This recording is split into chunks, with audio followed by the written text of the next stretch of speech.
प्रिय दोस्तों, हम सब जानते हैं कि शिव जी के अनेक नाम हैं, जैसे शंभु, शंकर, महादेव, नीलकंठ, भोले भंडारी।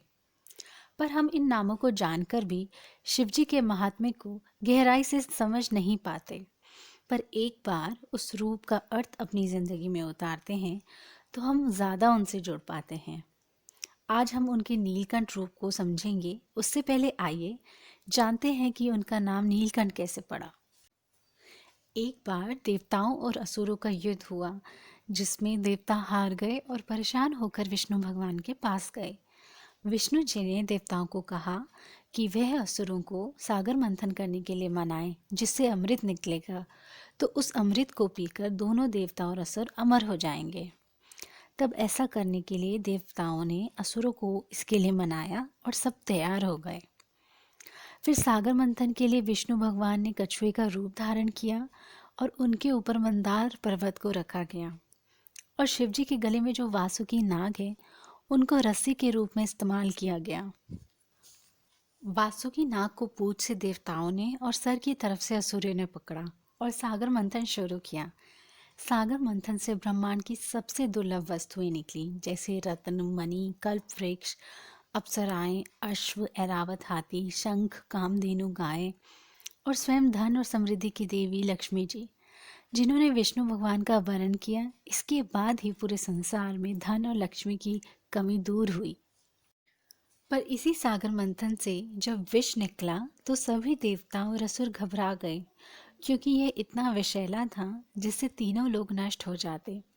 तब तीनों लोगों की रक्षा करने के लिए देवों के देव महादेव ने आकर उस विष को ग्रहण किया और उस विष को मां पार्वती की सहायता से उन्होंने अपने गले में ही रोक दिया, जिससे उनका कंठ नीला हो गया और वो नीलकंठ कहलाए। ये थी महादेव की नीलकंठ नाम की कथा। अगर आप अपने अध्यात्म के पथ पर आगे बढ़ना चाहते हैं तो आपके लिए समझना ज़रूर ही है कि मंथन क्या है। ये हम सबके मन का मंथन है। सबसे पहले तो ये स्वीकार करना कि हम सब लोगों के मन में एक विष है, जो कि ईर्ष्या, क्रोध और लोभ है। और हमारे मन में अमृत भी है, जो कि हम सबके मन में छुपी अच्छाइयाँ और मन की शांति है। इस मंथन में बुरी बातें हमारी अच्छाइयों पर कितना प्रभाव डालती है, हमें ये सोचना है।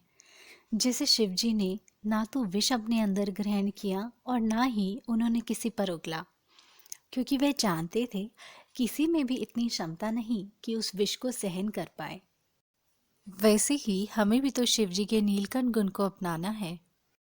जब रोज कॉलेज, ऑफिस या घर में किसी की भी बात से हम दुखी होते हैं तो हम चाहकर भी सकारात्मक नहीं सोच पाते।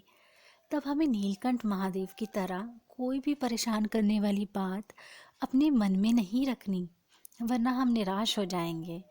और बाहर दूसरों को नुकसान करने का भी नहीं सोचना है।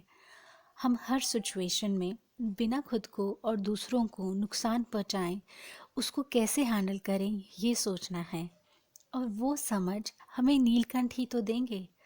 जब हम ऐसी हर सिचुएशन में उनके नीलकंठ रूप को ध्यान करेंगे तो हमें हर उलझन का हल मिलेगा। और बल्कि रोज़ ध्यान में बैठेंगे तो कितनी मन को परेशान करने वाली बातें जो हमने कब से पकड़ी हुई थी, वो भी दूर हो जाएगी।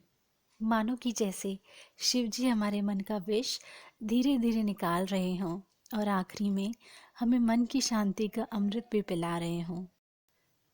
अगर आपको शिव जी के और भी रूपों से जुड़ी कथा और अर्थ को अपने जीवन में उतारना है तो मुझे कमेंट्स पर ज़रूर बताइए।